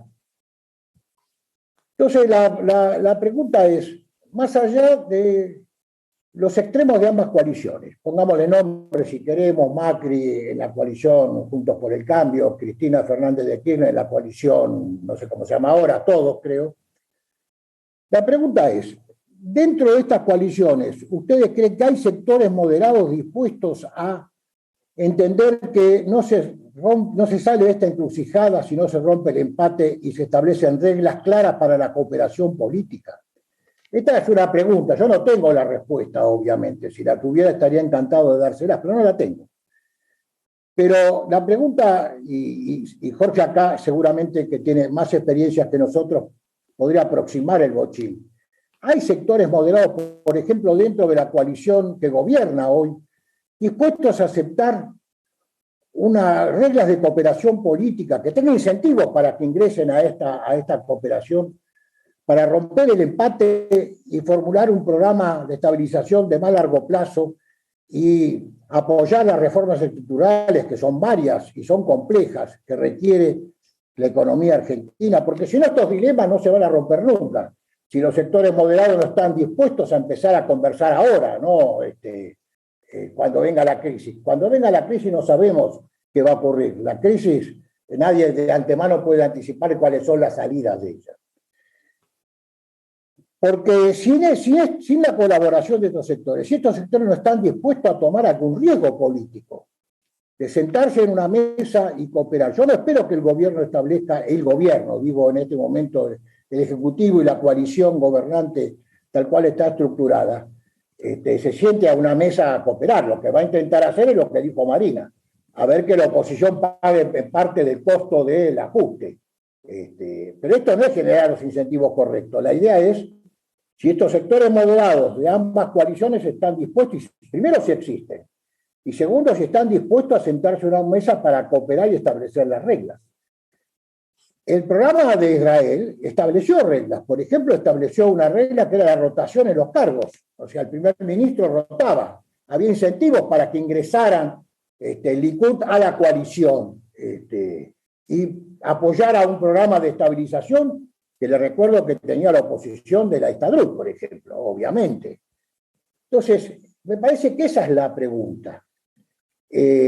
Obviamente los escenarios que se abren son importantes después de las elecciones para ver qué tipo de cooperación podemos establecer. No es lo mismo una derrota electoral que debilita a los extremos, en este caso en el oficialismo, y le genera espacio a los sectores más moderados para iniciar una apertura y buscar una salida, que un triunfo electoral del Frente de Todos. Obviamente eso cambia, a los sectores moderados los deja afuera. Pero asumamos un escenario probable, un escenario en el que el oficialismo repita más o menos, y la oposición lo mismo, repita más o menos la elección de las PASO del último 12 de septiembre. Le pregunto a Jorge directamente, ¿cree Jorge que hay espacio dentro, porque acá no hay ningún representante de la coalición, tendríamos que haber invitado a algún representante de la coalición opositora?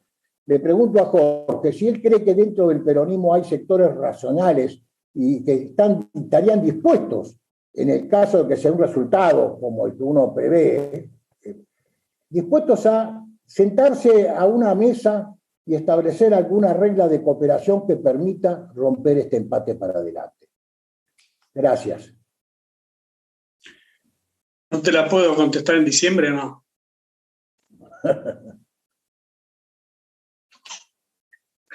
Si los hay, los hay.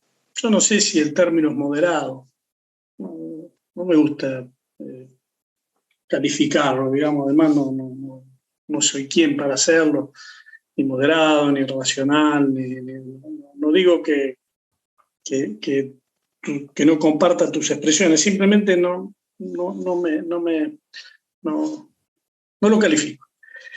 Yo creo que sí, que hay en las dos fuerzas políticas, las dos coaliciones políticas más relevantes de la Argentina, quienes estarían dispuestos. ¿Lo van a hacer? ¿No lo van a hacer? La agenda seguirá siendo manejada por quienes eligen el camino de la confrontación. No lo sé, habrá que ver el resultado del 14 de noviembre, habrá que ver la reacción del gobierno primero. Es natural que la oposición espere. Y ahí empezaremos a tener alguna respuesta o animarnos a dar alguna respuesta si es posible. Que los hay, los hay. Yo no quiero dar nombre, viste que no di nombre ni del ministro de Economía cuando hablé del presupuesto. No quiero personificar y no voy a dar nombres ahora, pero gobernadores, legisladores,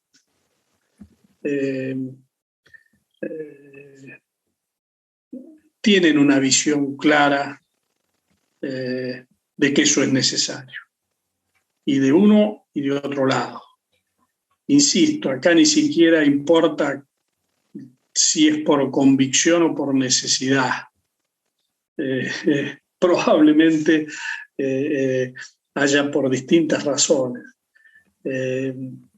Conveniencia, pero veremos cómo reacciona el gobierno al día siguiente. Primero, cuál es el resultado de la elección y después cómo reacciona el gobierno al día siguiente. Esto es diciembre. Por eso yo cuando te decía te puedo responder en diciembre, es porque la verdad yo imagino todos los diciembres nos hemos acostumbrado a diciembres calientes, pero creo que que este va a ser de los más, digamos, porque va a empezar a observarse cuáles son las consecuencias de un modelo político, económico, que está claramente en crisis después de un resultado electoral que aparentemente va para castigarlo. Tampoco ni siquiera me quiero anticipar el resultado, y no por esquivarle el bulto.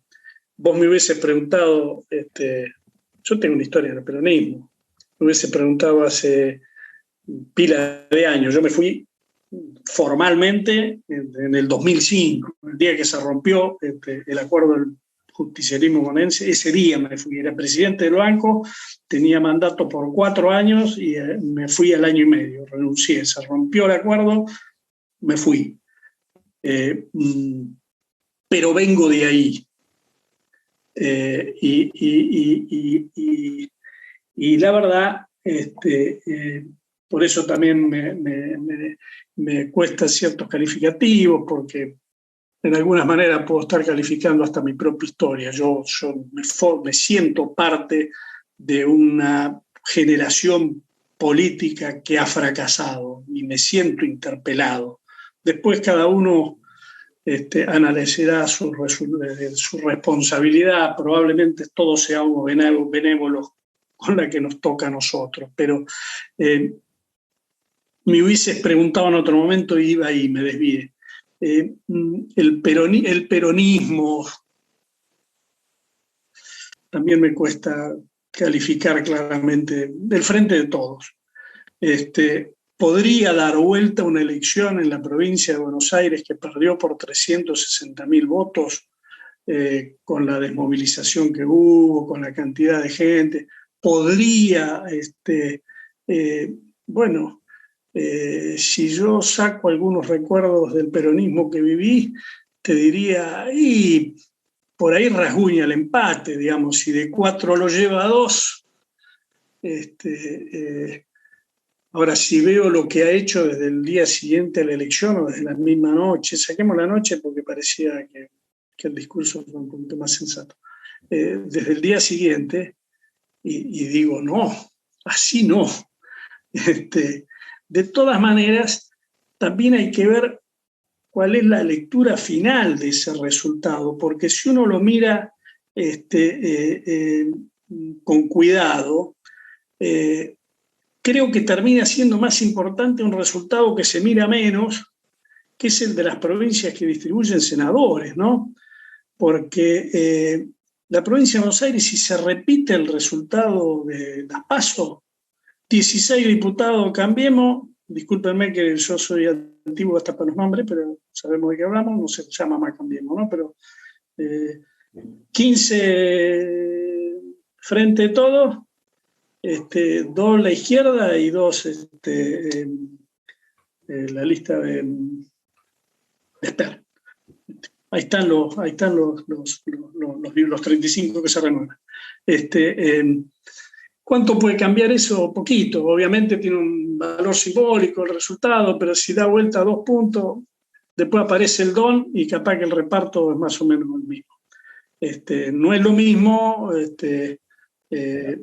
si cambia, porque creo que ni va a lograr el quórum de ninguna manera el oficialismo en diputados, ni tampoco creo que el triunfo abrumador de Cambiemos lo lleve a algo que yo no estoy de acuerdo, pero no estuve de acuerdo ahora y no estuve de acuerdo con el Grupo A y no estuve de acuerdo, y eso que yo fui presidente de la Cámara de Diputados en la provincia siendo parte de una minoría, pero otra cosa es cuando son todas minorías y se llega a un acuerdo, y otra cosa es llegar desde un presidente de la Cámara no puede ganar porque si los votos se cuenten y gane por 1 o por 2. Eso es inviable. El presidente de la Cámara tiene que ser de consenso. Entonces ahí tiene que haber un acuerdo. Pero bueno, naturalmente después aparece la relación de fuerzas, que no cambiaría mucho, me parece, en diputados, pero sí creo que es relevante la elección en las provincias donde cambian senadores, porque ahí sí está en juego un funcionamiento de la otra Cámara que hoy es dominante. El temor que en algún momento tenían la visión más republicana, que hay veces esconde otras cosas, pero en este caso lo rescato de la visión republicana era que era un triunfo que llevara a los 2/3 en el Senado, pues entonces bueno, directamente íbamos a una situación pero ya está descartado, digamos. Entonces lo que se discute allí y ahí me parece que es muy importante y no se pone la lupa porque todo pasa por Buenos Aires, por la ciudad, y eso no va a ser menor tampoco, no va, me parece, porque nada, todo puede ser distinto como uno lo piensa. Me parece que ahí es importante el resultado y eso puede agregar un condimento importante para el análisis del día siguiente a la elección y ver si triunfa la confrontación o empieza a sembrarse ciertos caminos de encuentro. Insisto, ignoro en mi análisis los que se ponen arriba de los grandes llamados de los acuerdos y los que en este momento sí se distribuyen costos, pero nadie va a pagar costos ante la elección. En todo caso, no se puede pedir tanto patriotismo. En todo caso, se pide patriotismo que paguen costos el día después, digamos, pero inclusive lo pueden hacer pensando que después viene el beneficio, pero en el momento electoral, si predominó la confrontación estos 2 años, no vamos a pedir ahora que nadie se ponga de acuerdo. Ahora contarán los votos. Gracias. Parece que Juntos por el Cambio está tomando muy en serio lo de los senadores, lo del Senado, porque la campaña basada en el 5 está haciendo bastante ruido por ese lado. Pero bueno, es un tema largo como todos los otros. Hemos cerrado la lista de intervenciones. La última queda en muy buenas manos de Graciela Fernández Mejide con la respuesta de Marina y yo, Jorge, y terminamos la reunión. Adelante, Graciela, abrí por favor el micrófono. Gracias, Horacio. Hola, Jorge. Hola, Marina. Bueno, ya nos habíamos saludado al principio. Yo más o menos voy en la misma línea que iba Ricardo, por eso casi les digo que ya estaba. Porque entre ayer y hoy estuve hablando con 2 candidatos de Juntos por el Cambio en cuanto a la reacción que tuvieron ante una llamada que hay, que parte de todos para reunirse, ¿no es cierto? Ahora, cuando uno mira el panorama de los actos, tomando los actos como escenarios que teatralizan la situación hoy, yo veo el escenario de ayer, donde uno podría decir estaba lo más tenso e intenso del cristianismo, imposible siquiera imaginar algún tipo de acuerdo. Más bien se comprobaría ahí que grupos que se achican, grupos que se radicalizan. Al mismo tiempo, hoy tuvimos una demostración de fuerza del sindicalismo y de voluntad de unirse. Ahora, no sabemos para apoyar a quién, en definitiva, porque aparentemente podría ser como contracara del acto de ayer. Es decir, sería más para apoyarlo al presidente si uno quisiera pensar en eso. Es decir, que todavía estamos viendo actuaciones de la campaña. Me parece que eso impide creerle nada a nadie totalmente. Siendo en lo personal